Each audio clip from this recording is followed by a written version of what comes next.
नमस्कार, मैं मनु पवार। हमारे गृह राज्य उत्तराखंड में जनता में आमतौर पर भले ही अपने नेताओं को लेकर बेहद गहरी निराशा का भाव दिखता हो, लेकिन जैसे हाल हैं उससे तो लगता नहीं कि ऐसी निराशाएं जल्द खत्म होने वाली हैं। इस बीच मेरी नज़र कुछ रिपोर्टों पर पड़ी तो उन्हें पढ़कर मैं चौंक गया। एक मामले में हमारे मुख्यमंत्री पुष्कर सिंह धामी साहब देश में टॉप पर हैं। एक अन्य मामले में हमारे पूर्व मुख्यमंत्री त्रिवेंद्र सिंह रावत साहब सबसे ऊपर हैं, तो एक अन्य मामले में टिहरी की सांसद माला राज्य लक्ष्मी शाह का नंबर सबसे ऊपर है। लेकिन किस मामले में? जब आप उनकी हकीकत जानेंगे तो चौंक जाएंगे। उत्तराखंड के इन महानुभावों ने कौन सा नया तीर मार दिया है, इस वीडियो में आगे इसकी डिटेल बताऊंगा।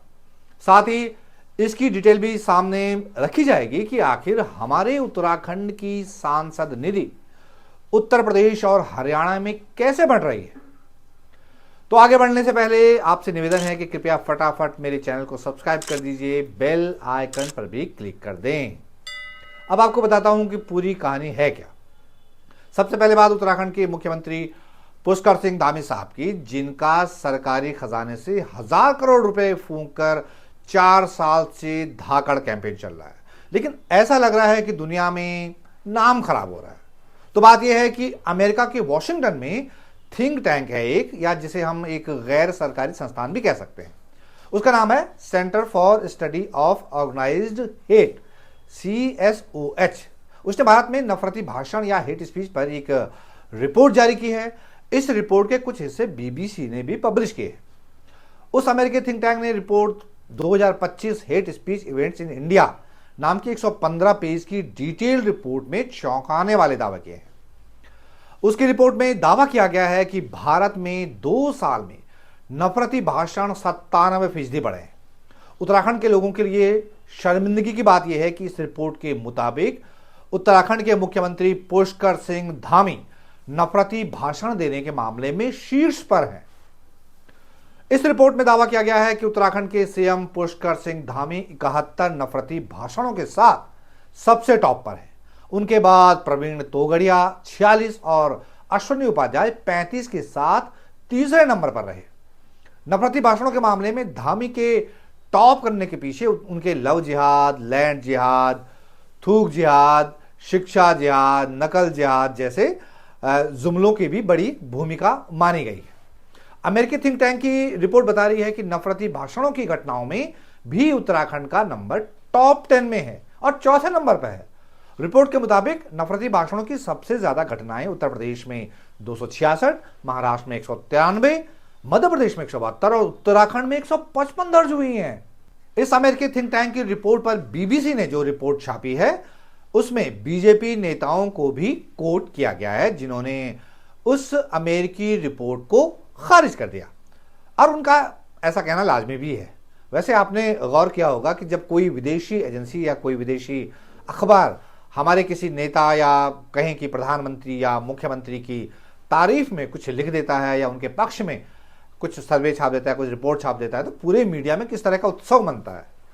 सत्ताधारी दल के लोग किस कदर गदगद हो जाते हैं। कई दिनों तक उनका भजन कीर्तन चलता रहता है, लेकिन जब ऐसी शर्मिंदा करने वाली रिपोर्टें छपती हैं तो सब कन्नी काट लेते हैं। बहरहाल हमारे पूर्व मुख्यमंत्री त्रिवेंद्र सिंह रावत ने जिस मामले में टॉप किया है उससे वो कन्नी नहीं काट पाएंगे, क्योंकि उसका डेटा चुनाव आयोग के पास है।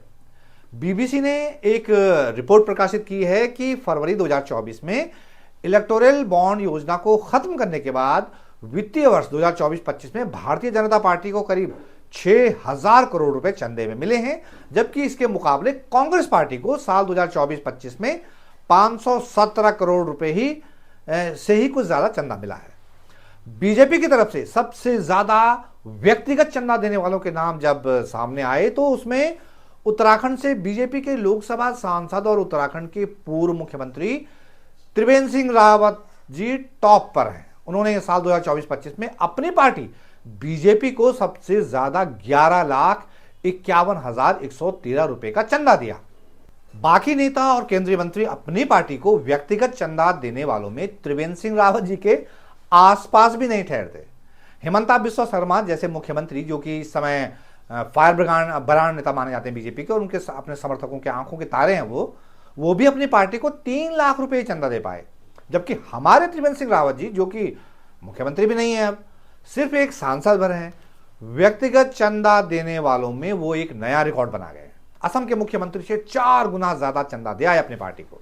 अब जो नेता 11 लाख से ज्यादा से रकम सिर्फ चंदे में दे सकते हैं, उनकी अमीरी का आप अंदाजा लगा सकते हैं। मुझे तो हैरानी है कि पार्टी को व्यक्तिगत रूप से चंदा देने वालों में मुख्यमंत्री पुष्कर सिंह धामी जी का नाम क्यों नहीं आया। उन्होंने क्यों अपनी जेब से पैसा नहीं दिया पार्टी को। बहरहाल एक और मसला जो इस वीडियो में आपसे मैं शेयर करने जा रहा हूं, बहुत गंभीर मसला, वो ये कि जब हम अपने चुने हुए प्रतिनिधियों से सवाल नहीं पूछते, उनकी अकाउंटेबिलिटी, उनका उत्तरदायित्व फिक्स नहीं करते, उनकी जिम्मेदारी तय नहीं करते, उन्हें आंख मूंद कर वोट दे आते हैं, तो फिर क्या होता है? फिर होता यह है कि जो सरकारी पैसा हमारे पहाड़ में बुनियादी सुविधाएं जुटाने में लगना चाहिए था, वो पैसा यूपी और हरियाणा में लग रहा है। जी हां, दैनिक हिंदुस्तान अखबार में आरटीआई से मिली जानकारी के हवाले से विनोद मुसान ने जो रिपोर्ट छापी है ना, वो आंखें खोल देने वाली रिपोर्ट है। उनकी रिपोर्ट बता रही है कि उत्तराखंड की सांसद निधि उत्तर प्रदेश और हरियाणा में बंट रही है, और बांटने वाले कौन हैं? हमारे ही राज्य के सांसद। और इस मामले में टॉप पर कौन है? टिहरी गढ़वाल की सांसद राज्य लक्ष्मी शाह, जिन्होंने साल 2024-25 में यूपी के आगरा जिले में फुटपाथ, पैदल मार्ग, पेयजल से जुड़े कामों के लिए अपनी सांसद निधि से कुल 1 करोड़ रुपए बांट दिए। वहीं बीजेपी के राज्यसभा सांसद नरेश बंसल ने हरियाणा में स्कूल, कॉलेज, सामुदायिक भवनों के लिए सांसद निधि से 25 लाख रुपए आवंटित किए। बीजेपी के ही पूर्व राज्यसभा सांसद तरुण विजय ने यूपी के गोरखपुर में जल निकासी, सड़क जैसे कामों के लिए 3 लाख रुपए मंजूर किए अपने सांसद निधि से। तो क्या हम इससे यह माने कि उत्तराखंड में विकास की अति हो चुकी है? क्या यहां की सारी समस्याओं का समाधान हो चुका है?